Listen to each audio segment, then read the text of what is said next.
찬기파랑과 작품 정리 시작하겠습니다. 찬기파랑과 같은 경우엔 19채 향가에 속하는 작품 갈래를 가지고 있는데요. 요 19채 향가라고 하는 거 말 자체는 굉장히 어렵지만 별로 어려운 개념 아닙니다. 향가 중에서 10줄짜리 향가를 19채 향가다라고 이야기하는 건데요. 요 19채 향가 같은 경우에는 일단 기본적으로 요 갈래가 지니고 있는 갈래적 특성을 먼저 좀 정리를 하시면 좋을 것 같아요. 우선 한자 표기로 쓰였다라는 표현 절대로 아니라는 거 기억하셔야 됩니다. 한자 표기 아니고요. 향찰로 표기를 한 겁니다. 요 향찰이라고 하는 건 한자의 음과 뜻을 빌린 차자 표기라고 해요. 차자. 글자를 빌려 쓴 표기다. 정말로 한자로 쓴 게 아니라 또는 뜻만 빌려서 쓴 표기. 그냥 새로운 표기법이에요. 우리나라 훈민정음이 생겨나기 전에 사용했던 표기 방법 중에 하나입니다.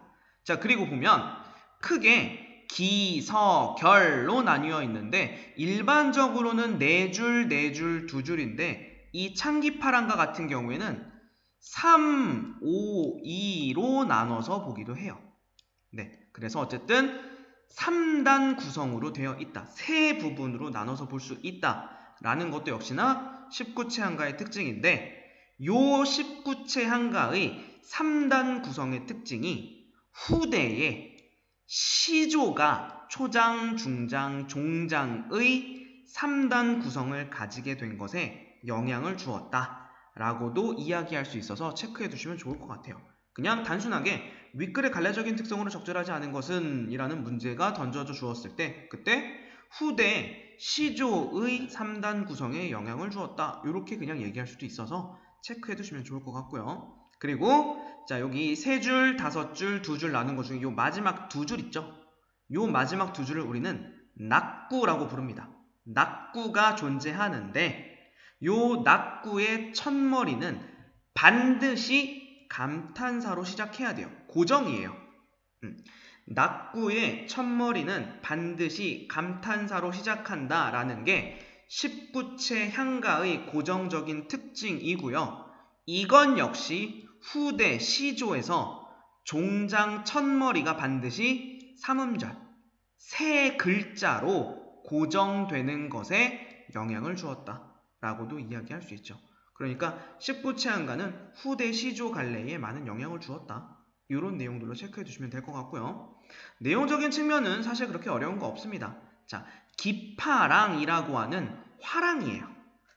기파랑이라고 하는 화랑이 죽었고요. 그 기파랑을 추모하면서 그리워하면서 예찬, 칭찬하는 내용을 담고 있습니다. 그리고 이렇게 기파랑을 추모하고 예찬하는 과정에서 기파랑을 비유한 시어들이 굉장히 많이 나와요. 여러 가지가 나오는데 그 해당 시어들이 기파랑의 어떤 속성을 나타내는지 반드시 체크해 두셔야 할 것 같습니다. 비유한 자연물, 매우 중요한 내용이다라는 거. 자, 본문 내용 정리해 보겠습니다. 자, 열침에 나토얀 달이 흰 구름 조초 떠가 난 안디아라고 했죠.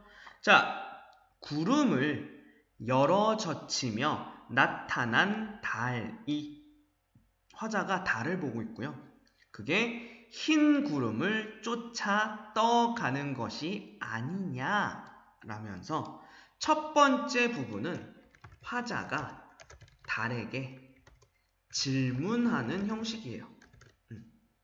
구름을 열어 젖히면서 나타난 달아, 네가 지금 흰 구름을 쫓아 떠가는 게 아니니? 라고 지금 질문하는 형식으로 진행이 되었고요.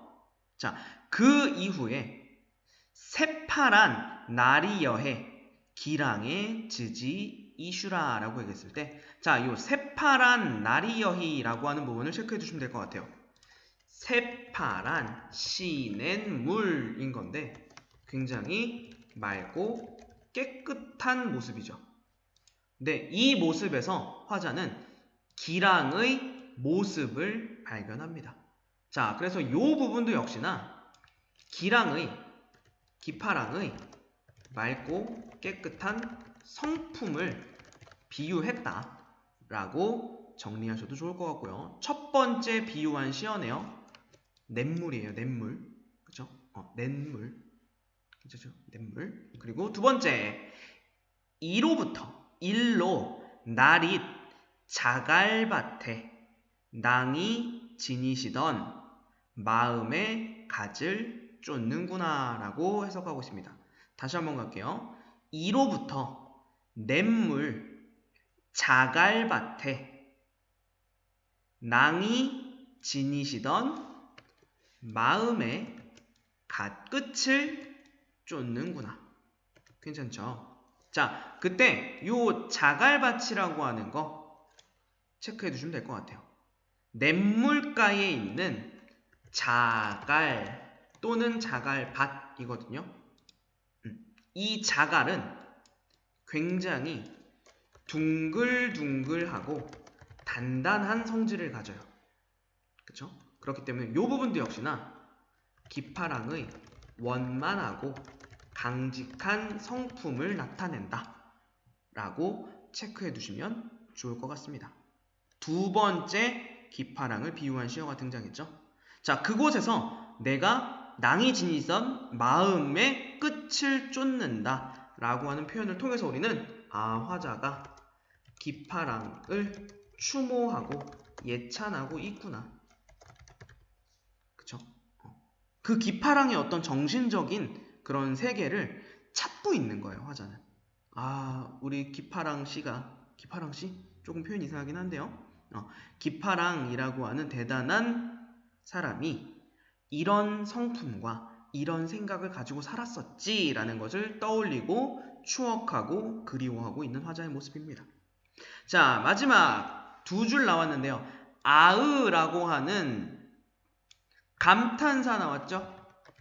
아까 처음에 정리했던 마지막 두 줄, 요 두 줄이 낙구인 거고요. 요 낙구의 첫머리가 감탄사인 아으로 시작하고 있습니다.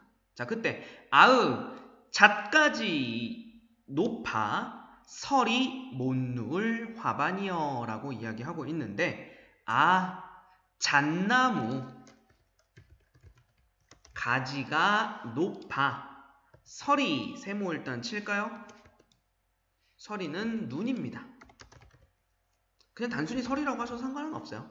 설이가 덮지 못할 화랑의 우두머리여 라고 얘기하고 있는 건데 요 잣나무 가지라고 하는 시어는 높다라는 이미지를 가져요.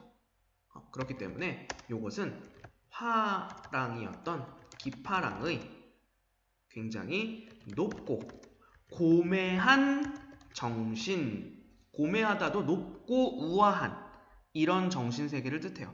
그래서 화랑의 높고 고매한 정신을 높은 잣나무 가지에 비유해서 예찬하고 있고요. 그 너무 높은 정신세계라서 서리가 덮지 못할 것이다. 얘는 고난과 시련을 뜻하는 거예요.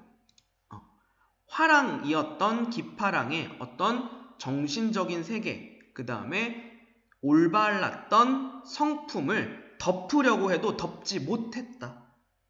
그 정도로 뛰어난 성품이었다. 라고 표현하고 있는 거죠. 그래서 내용 다시 한번 정리해보면, 자, 위에서부터 가시면 처음에 달에게 질문을 던져요. 흰 구름을 쫓아가는 게 아니냐 라면서 당연히 그럼 여기서 말을 건네는 어조가 사용되었다. 가능하겠죠. 달에게 말을 건넨 거니까요.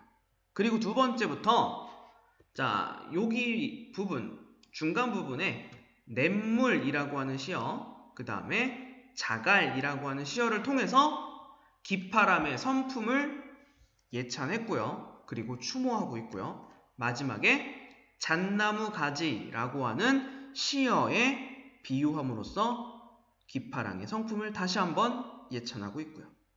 마지막에 설이라고 하는 고난과 시련이 있어도 기파랑의 성품은 가릴 수 없어. 그 정도로 대단한 사람이야. 라면서 끝에서도 다시 한번 예찬하는 태도가 드러나면서 작품 마무리된다. 라고 정리하시면 좋을 것 같습니다. 자, 그래서 화자의 태도, 예찬적인 태도, 추모하는 태도, 그쵸? 그리고 비유적인 시어들 3가지 꼭 기억하시고요. 향가의 갈래적인 특성, 19채 향가의 특성 기억해 두시면 도움이 될 것 같습니다. 네, 창기파랑가 여기까지 정리해 보겠습니다.